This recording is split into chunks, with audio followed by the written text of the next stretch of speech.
You know, a lot of my videos, I try to show different aspects of tree work that the tree worker might come across while they're working, but it's also the sort of thing that a homeowner may encounter. Well, this next video is talking about when you have a tree that has fallen or a limb that's hanging up in the air that is under tension. It's under a load. And that's actually some of the most dangerous type of work that you can get yourself into, because instead of cutting from the top and having it fall away from you, you've got the pressure of the tree pushing down. And if you make the cut wrong, you may pinch your saw, or you may have something spring back on you and come crashing down, or in many cases things will become loose and they'll flip back at you. You can get hurt real easy.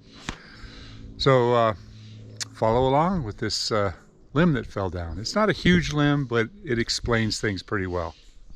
There's a lot of ways of getting hurt when you're doing tree work, and one way is when a tree breaks or falls over and it's loaded. In this case, we've got this black oak that snapped. It was very heavy and it just snapped cleanly, and the entire top of the tree was completely severed, but it was resting straight up in the air. It was kind of resting on all the different points on the ground, as well as some of these fir branches, and it had not come all the way down. The client wanted me to get this safely on the ground for a number of reasons. It was close to a road and kids walk right by it. So you've got to be really, really smart when you think about how to take something like this down.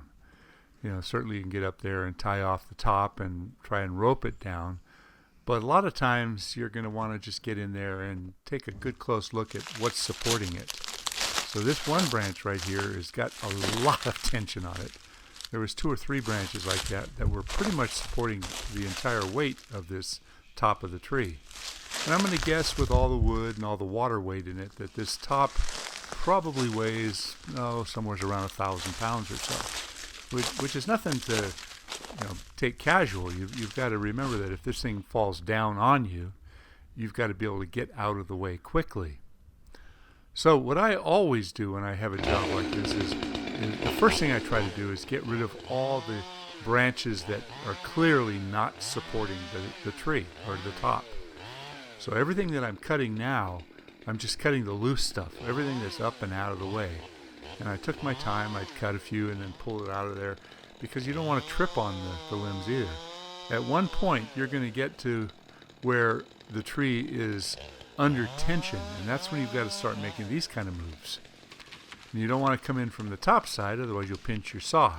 So it's lots of little cuts. You notice I make the cut and I get back out of the way. Sometimes not only is the tree under tension itself, but what it's leaning on can also spring back at you. So I'm being careful. I'm being, wary is a better word for it. Not afraid, just cautious. And I was able to get this down safely, and everything went just fine. But you can see I don't just get in there and just start cutting. I'm really watching closely as it goes. So as it came down, it put quite a bit of tension on some of those fir branches.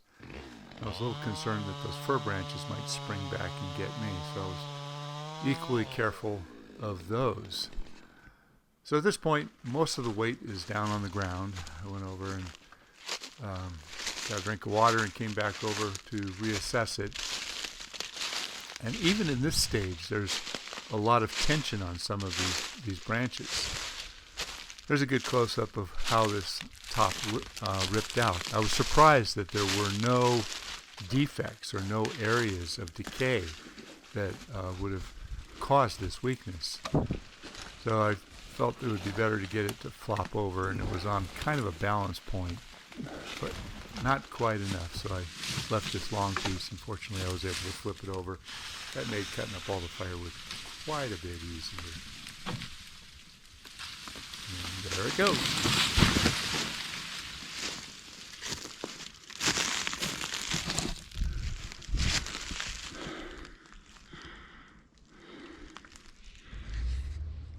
Well, this is kind of interesting. As you all know, I like to dissect the trees sometimes. And there was this old stub here that was rotten, and clearly the wood is real punky inside. And when I cut it in half, you could see the discoloration of the wood and how it extended into this area and worked its way all the way down. It's softer over here. It's starting to go punky. Up here it's real soft. It's almost like balsa wood. But look at the delineation of the coloration of how it was going. So that was just an old stub that just rotted and fell off, and it's worked its way down into the system of the tree.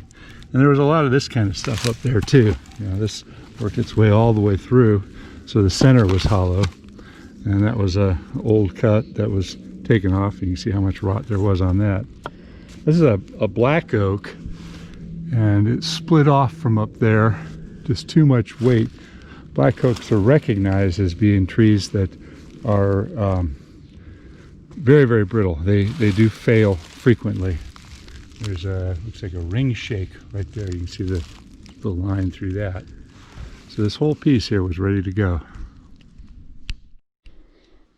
This is interesting. You see all the leaves are all completely chewed off. It's completely lost all of its foliage. It's defoliated in this area. And I'm looking closely to see if there's any caterpillars in here, and I can't really see any.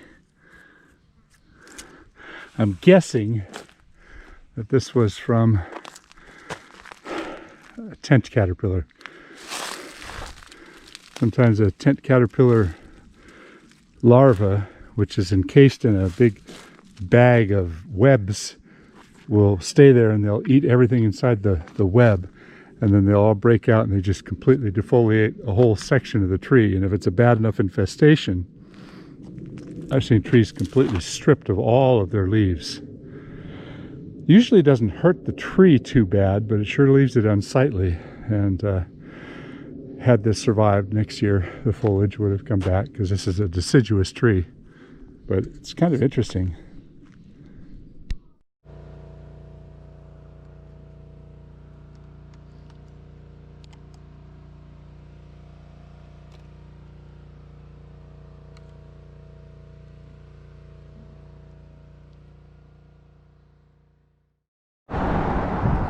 I was driving down the road today and I spotted this. This is a Deodar cedar, and it's quite a significant tree.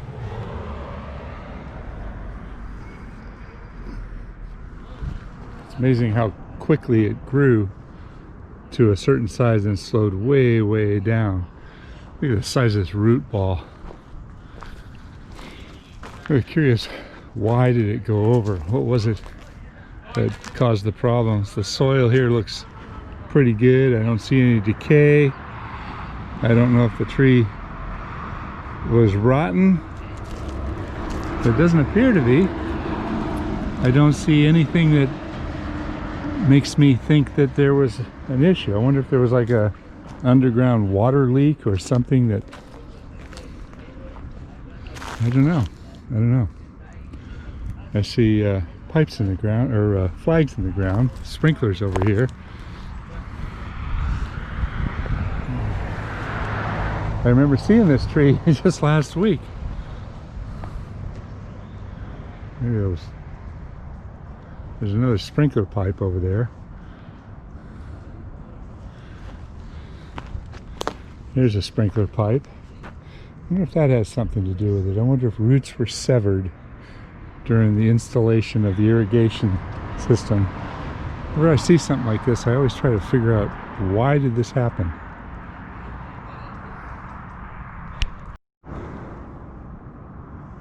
I counted the rings. I counted over 120 years of growth on this tree.